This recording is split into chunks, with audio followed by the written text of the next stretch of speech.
Assalamualaikum warahmatullahi wabarakatuh. Innal hamdalillah nahmaduhu wa nasta'inuhu wa nastahdihi wa nastaghfiruh. Wa na'udzu billahi min shururi anfusina wa min sayyiati a'malina. May yahdihillahu fala mudilla lahu wa may yudlil fala hadiya lahu.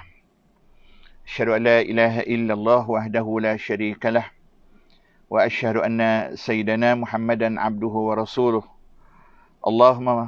Allahumma salli wa sallim ala habibina wa rasulina wa qudwatina Muhammad Rasulullah sallallahu alaihi wasallam.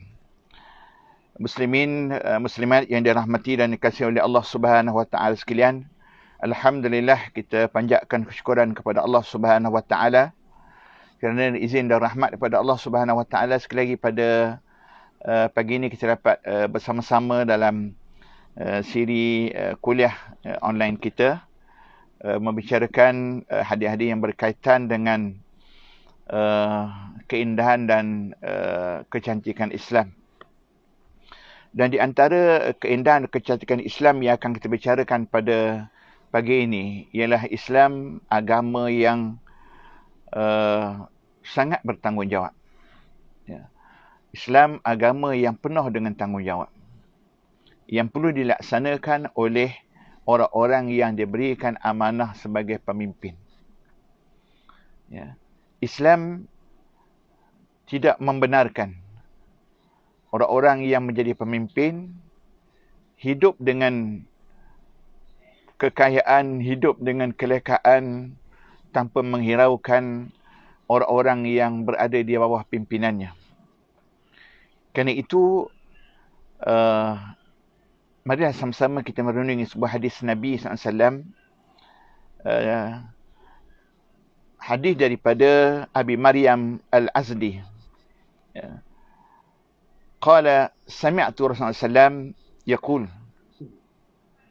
man wallahu Allah azza wa jalla syai'an min amri al-muslimin fahtajaba duna hajatihim wa khallatihim wa faqrihim ihtajaba Allahu anhu duna hajatihi wa khallatihi wa faqrihi, atau kama qala sallallahu alaihi wasallam. Daripada Abi Maryam Al-Azdi, beliau berkata bahawa Rasulullah bersabda dalam hadis baginda,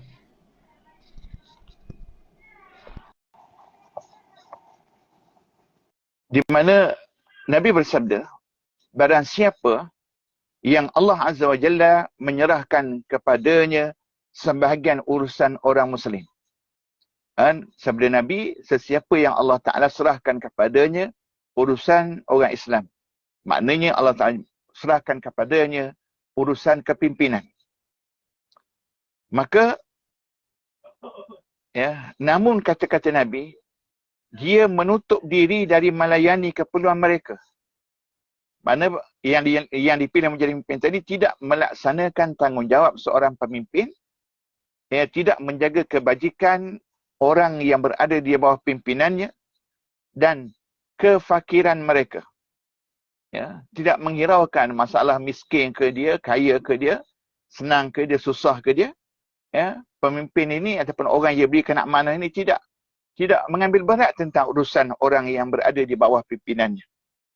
Lalu Nabi menyebutkan, nescaya Allah akan menutup diri darinya. Allah Ta'ala akan menutup diri daripadanya.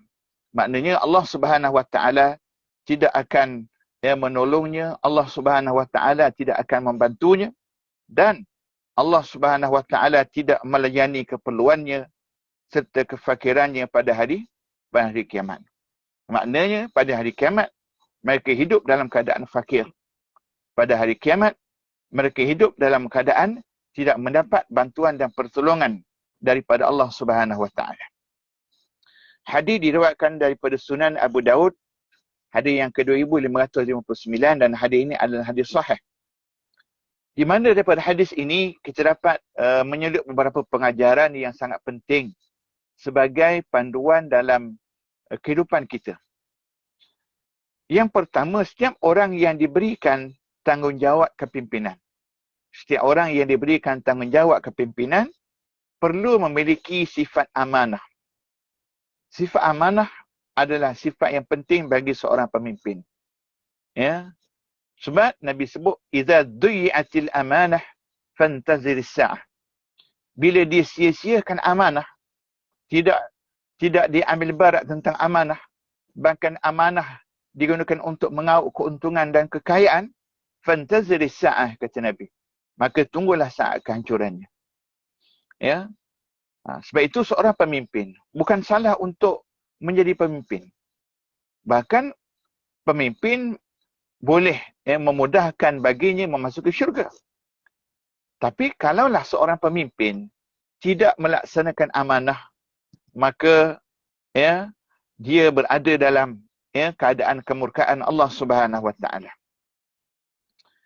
Antara tanggungjawab pemimpin ialah memenuhi, mencukupi, menyediakan keperluan orang yang berada di bawah pimpinannya. Di samping membantu kesusahan yang dialami oleh mereka. Menolong, membantu kesusahan yang dialami oleh mereka. Memenuhi keperluan apa yang mereka perlu. Seorang pemimpin perlu memenuhi keperluan orang yang berada di bawah pimpinannya. Seorang pemimpin yang tidak mengindahkan keperluan dan kesusahan orang yang berada di bawah pimpinannya, nescaya Allah tidak akan memenuhi keperluan dan kesusahannya pada hari kiamat. Seorang yang tidak menghiraukan keperluan orang yang berada di bawah pimpinannya, maka Allah Ta'ala tidak akan menghiraukan keperluannya pada hari kiamat. Dan kesusahannya pada hari kiamat kelak. Ya. Ini satu amaran kepada sesiapa yang menjadi pemimpin. Sebagai pemimpin di mana saja peringkat kepimpinan, berusahalah untuk kita sama-sama memenuhi keperluan mereka yang berada di bawah kita, yang berada di bawah pimpinan kita, tanpa mengira bangsa, agama dan maupun kumpulan. Penuhi keperluan orang yang berada di bawah pimpinan kita, tanpa mengira bangsa apa, tanpa mengira agama apa, dan tanpa mengira kumpulan mana. Ini tanggungjawab yang akan dipersoalkan oleh Allah Subhanahu Wa Taala di hari akhirat kelak. Pemimpin yang dilantik mestilah bersedia. Bersedia menjadi khadam. Bersedia menjadi orang gaji kepada rakyat. Pemimpin adalah khadimuhum, adalah khadam kepada mereka, yakni kepada rakyat, kepada orang yang dipimpin. Bukan rakyat yang menjadi khadam kepada pemimpin. Bukan rakyat yang diperah peluh mereka. Bukan rakyat yang diperah wang ringgit mereka. Bukan rakyat yang diperah kesenangan mereka. Tapi pemimpinlah yang sepatutnya menjadi khadam kepada rakyat. Bukan rakyat menjadi khadam kepada pemimpin. Hari ini kadang-kadang terbalik. Pemimpin memerah keringat rakyat. Pemimpin mengambil kesenangan, mengambil kekayaan daripada kesenangan rakyat, daripada kesusahan rakyat. Sepatutnya rakyatlah yang diberikan kesenangan oleh pemimpin. Rakyatlah yang sepatutnya diberikan perhatian oleh pemimpin. Sebab rakyat adalah ibarat majikan. Pemimpin ibarat khadam. Tetapi apa yang berlaku hari ini di sebaliknya. Sebab itu kita menyuruh kepada setiap pemimpin supaya memahami tanggungjawab kepimpinan yang mereka ambil tanggungjawab itu. Supaya di hari akhirat mereka tidak menyesal. Supaya di hari akhirat mereka akan mendapat bantuan dan pertolongan daripada Allah Subhanahu Wa Taala. Ini di antara perkara yang penting untuk disedari dan difahami oleh kita muslimin muslimat yang dirahmati dan dikasihi oleh Allah Subhanahu Wa Taala sekalian. Akhirnya saya menyuruh kepada semua pemimpin. Kullukum, kita ini adalah pemimpin. Ya, kita semua adalah pemimpin. Ya. Paling kurang kita pemimpin pada diri kita, pemimpin kepada ahli keluarga kita. Ya. Maka jagalah apa yang kita pimpin itu. Jadilah pemimpin yang berintegriti. Jadilah pemimpin yang prihatin. Jadilah pemimpin yang berusaha memenuhi keperluan orang yang berada di bawah kepimimpinannya, supaya pemimpin akan mendapat kemudahan di sisi Allah Subhanahu Wa Taala di hari akhirat, dan rakyat mendapat kemudahan di sisi pemimpin dalam hidup mereka di atas dunia ini. Kemudian insya-Allah Allah Taala beri kepada setiap pemimpin kekuatan, jati diri, integriti yang tinggi untuk sama-sama membantu meringankan bebanan rakyat yang perlu dilihat. Hari ini rakyat dibebani dengan harga barang yang tinggi. Hari ini rakyat dibebani dengan peningkatan harga.